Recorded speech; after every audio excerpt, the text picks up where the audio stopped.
There's no defense with this. Danger, like he's a straight up dumb animal with no impulse control. Put him in a fucking cage. You fucked up, and he goes, my bad. Well, no. Excuse me? Rampage Jackson just got hit with the ultimate knockout, and it didn't come in a cage. Syko Stu has officially sued Rampage Jackson after the shocking incident, turning a brutal beatdown into a legal war that could ruin his future. What started as chaos in the ring is now spiraling into courtrooms, headlines, and the kind of fallout that destroys legacies. Rampage Jackson's son was at this wrestling event, like lower level. It's not WWE, but same wrestling, right? When it's not even fair to call it fake wrestling because those guys get fucked up, but it's choreographed wrestling, right? I think you just call it wrestling, right? Yeah. Son Raja took kind of business into his own hands. Rampage Jackson's assault on Syko Stu wasn't just another fight gone wrong. It was the moment the world realized how thin the line can be between staged entertainment and actual violence. 1 second, the crowd thought they were watching a wild pro wrestling spot, and the next, it turned into a scene straight out of a crime report. Stu went limp, completely unconscious, yet Raja kept raining down shots on his head like he was trying to erase him from existence. I'm gonna need more than my bad. He kept punching him while 22 times. Well, here's the question. Let's say those guys didn't pull him off. Then what? He would have killed him. The fallout was instant. Lawsuits, criminal investigations, calls for bans, it all came crashing down.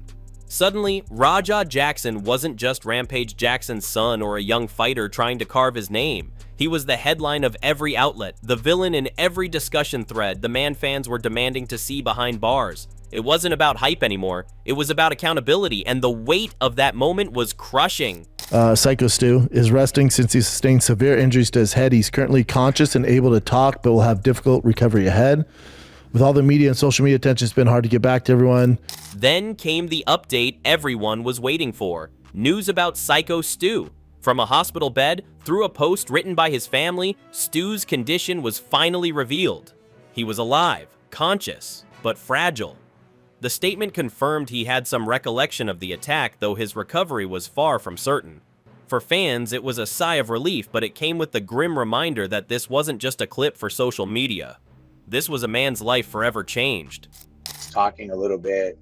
He's alert. He's still got some injuries that are very serious. Not like, life-threatening serious, but like, facial injuries. Stu's family didn't hold back their gratitude. They thanked the community for the outpouring of support and admitted they couldn't keep up with all the messages. They announced plans to set up a donation link for medical expenses and rehabilitation because the road ahead was long and expensive. That detail alone hit hard, because what was supposed to be a scripted performance ended with hospital bills, trauma, and months, maybe years, of recovery. It was a haunting reality. Stu wasn't just injured, he was forced into a fight for his life that he never signed up for. What should have been a controlled show spiraled into something no one in that arena could have imagined. And the scars, physical and emotional, were now permanent. You gotta be careful, one, who you mess with, and two, what kind of example are you as a veteran for inciting a ride with a kid? While fans and fighters alike were rallying behind Stu, one voice broke through the noise and flipped the narrative on its head. Mark Henry. The Hall of Famer didn't just defend Rampage Jackson, he practically stunned the community with what he said. Instead of pointing all the blame at Raja, Henry turned his gaze on Syko Stu. And it looked like he wasn't smart to what was going on, and the dude that was messing with him bit off more than he can chew. According to Henry, Stu bit off more than he could chew. His words were blunt. He argued that veterans, especially older wrestlers, need to know better than to provoke a younger, hungry fighter. In Henry's view, that kind of ribbing, that constant joking and pushing was playing with fire, and fire, he warned, always burns. I had a lot of the same issues. I didn't like the ribbing, I didn't like the joking, and anybody that talked to me that I didn't think was worthy of having that kind of aggressive conversation. Henry admitted something personal too. He said he had always hated that kind of aggressive ribbing. Whenever someone crossed the line with him, they got that work. No hesitation, no joking back. He didn't like being provoked, and he didn't tolerate it. In his eyes, Raja simply reacted the way any fighter might if pushed too far. it's Quentin Jackson that is the person that you've got to feel sorry for, okay, in the fact. The backlash to Henry's comments was immediate. How could anyone justify a man beating on someone unconscious? But Henry wasn't excusing the brutality, he was highlighting a different kind of danger, the danger of underestimating who you're messing with. He called it avoidable. Said the entire situation didn't need to happen if boundaries had been respected in the first place. You see why it's important to have that training like they do at NXT. Because you don't ever want a situation where somebody brand new out the box. For Henry, it wasn't just about one violent act. It was about the example set for younger athletes watching. If veterans are provoking and clowning kids half their age, what message does that send? In his words, it wasn't smart. Not from Raja, not from Stu, and not from anyone who thought the ribbing was harmless. You're 25 years old, dude. Your prefrontal cortex is fully developed. Yeah, the thing Something that bothers me is when they told him, like, dude, he's fucked up, man. So on one side, you had fans screaming for Raja to be locked up for years. On the other, you had a legend of the sport suggesting maybe, just maybe, Stu played a role in provoking the wrong man at the wrong time. That split in perspective is what made the incident even more polarizing. Because when you strip it down, the truth is ugly. A man is in the hospital, another is facing lawsuits and potential prison time. And all of it started from what was supposed to be entertainment. I agree with you, but people panic and freeze. It's normal. That's all I'm saying. Tony Ferguson's reaction summed up what a lot of people were thinking, but in his own Tony Ferguson way. He said he was shocked, but not surprised. To him, this wasn't some freak accident that came out of nowhere. It was the ugly result of a culture that's been brewing for years, where influencers, YouTubers, and media figures hype rivalries, stir the pot, and basically pour gasoline on fires that never needed to be lit in the first place. Young men do stupid things, and those stupid things can alter your life forever. And unfortunately, Raja went and did a fucking stupid thing. Ferguson pointed out how the spotlight warps young fighters. You've got cameras in your face, you've got people telling you this guy disrespected you, or that guy made you look weak, and suddenly every moment feels like life or death. Instead of staying grounded, kids start to believe they have to perform, to show they're tougher, crazier, or angrier than the last guy. And in Raja's case, that pressure boiled over in the worst possible way. He's playing a part. He's part of the entertainment. As soon as Raja slammed him the way he did, if it had ended there, you never would have had anything. Tony didn't just point fingers though, he gave advice in that raw, no-nonsense way he does. He told the younger generation, vent somewhere else. Go to the gym, go to therapy, go scream into a pillow if you have to. Don't go full berserker mode in front of thousands of people. He described it like a boiling pot. You let that heat build up too long, it's going to explode, and it won't go the way you think. That was his warning. Violence isn't an outlet, it's a dead end. You're looking at it and people are, they're trying to give some type of, forgiveness because it's Quentin, not because it's Raja, because it's Quentin. And despite the tough talk, Ferguson wasn't cold about it. He sent his well wishes to Syko Stu and his family, but he also gave a sobering warning. If this culture of hype-driven feuds doesn't change, we're going to see more tragedies like this. In other words, Stu might not be the last victim if the cycle continues. It's the last thing in the world you would have told your son to go through with. While Tony was calling out the circus around the fight, Josh Thompson hit a totally different angle. He shifted the spotlight from Raja to Rampage Jackson himself. And this is where things got emotional. Thompson basically said, "Y'all are focusing on the wrong Jackson." To him, the real tragedy wasn't just what Raja did, but what his father has to live through because of it. Think about it. Rampage is a legend, one of the most recognizable names in MMA history. The man built his career on knockouts, charisma, and a reputation as a fighter's fighter. And now, instead of celebrating that legacy, he's stuck watching his own son tear it down in front of the entire world. Thompson called it a father's nightmare, watching your kid make choices you can't undo. He's hooked up in this when he's not the one that took part in this. And that's a sad thing, because he's a father and he loves his son. And it's sad to see someone go through something. And he's right. Rampage didn't throw those punches. Rampage didn't cross that line. But because it's his son, the stain splashes onto him too. People are whispering about the Jackson name, not just Raja. That's the cruel twist. No matter what Rampage did in his career, his legacy is now linked to the worst decision his son ever made. Person for gassing him up to be in that fucking ring, to leading him to ruin his own fucking life, to hurt somebody that AJ also has a fucking problem with. Then came the part of the story that made things even messier, the AJ Mana controversy. Big John McCarthy came forward with details from behind the curtain. According to him, AJ Mana, another wrestler in the mix, was in Raja's ear before the attack, hyping him up, telling him to get your receipt. Now, for people outside wrestling, that sounds harmless, maybe even fair. In pro wrestling, a receipt is basically giving back what you took. Someone hits you with a cheap shot, you return the favor once. That's it, 1 for 1. But Raja, he didn't give a receipt. He gave a full-on collection notice, repossession, and bankruptcy filing all at once. McCarthy made it clear. Whatever Mana said, Raja took it 10 steps too far. He was basically trying to put the blood on someone else's hands. Exactly, because he's not going to do it himself. You know, the few little backyard fights he fucking got in where he got beat the up, and then you got somebody that's a real fighter, trained by somebody that's one of the greatest of all time. But here's where Doug Malawa chimed in and made it even uglier. He accused AJ Mana of being the real manipulator.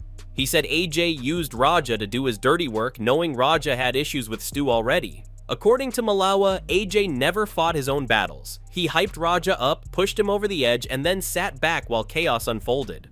Malawa even claimed AJ had his own history of losing backyard scraps, which made him more likely to push someone else into the fire instead of stepping into it himself. When you're a man, you're in control of your life. If you do things for other men, you're their bitch. You are not a man, you're a puppet. Basically, in Malawa's eyes, AJ wasn't just a bystander, he was the spark. He called it no coincidence. Raja had the training, the bloodline, and the temper, and AJ played puppet master. That's why Malawa said Raja ruined 2 lives that day, Stu's and his own, but AJ should share the blame for winding him up in the first place. Of course, AJ Mana didn't just sit quietly while his name got dragged through the mud, he came out swinging in his own defense. According to him, he never told Raja to launch a savage beating. He insisted he only meant give him a receipt, nothing more. And now, thanks to what he calls false claims, his life and career are in ruins. AJ's stance was simple. You can't hold me responsible for another grown man's actions. Raja made his own choices. Raja needs to go to prison, okay? Like, there's no question about that. That is exactly where I am on this. And that's the mess. The finger pointing, the blame, the denial. Was Raja fully responsible for losing control? Absolutely. But did voices like AJ's play a part in fueling him? Probably. And that's why this incident isn't just about one man's violence, it's about the culture, the influences, and the people in the background pulling strings. By this point, the story wasn't just Raja versus Stu anymore. It was Tony Ferguson warning about toxic hype, Josh Thompson highlighting a father's pain, and Big John and Malawa pulling the curtain back on shady backstage dynamics. What started as one violent outburst turned into... I'm just keeping 100, you know. I feel bad about what happened to Syko Stu. I don't condone what my son did. Rampage Jackson finally broke his silence, and man, it was raw. You could hear the weight in his voice. He wasn't coming out with excuses or spin doctor statements. He was coming out swinging at the critics, especially MMA Guru, who he accused of having some not-so-subtle racial bias in his commentary about Raja. I wasn't there. I'm a father, so you know, I gotta have my son's back, but I'm gonna let justice, you know, play out. Now, let's be real. Rampage has never been shy about speaking his mind. If he thinks you're wrong, he's gonna call you out. No filter, no hesitation. And this time, he felt the way Raja was being portrayed had a lot less to do with his son's mistake and a lot more to do with his skin color. Rampage flat out accused Guru of racism, saying the media and certain commentators always change the narrative when the fighter in question is black. If a white fighter loses control, it's a bad night. If a black fighter does it, suddenly it's proof of being violent, animalistic, dangerous. Rampage wasn't having it. Ain't much I can do on that side, but but be a father. Y'all know I can't talk about that shit. I can't talk about any details and stuff like that. I can't really go into nothing. I hope y'all can. At the same time, Rampage didn't sugarcoat what Raja did. He admitted straight up, I can't defend his actions. And that's the part that made people pause. He wasn't pretending his son didn't cross the line. He was saying, yes, Raja messed up. Yes, this was ugly. But mistakes shouldn't turn into race wars.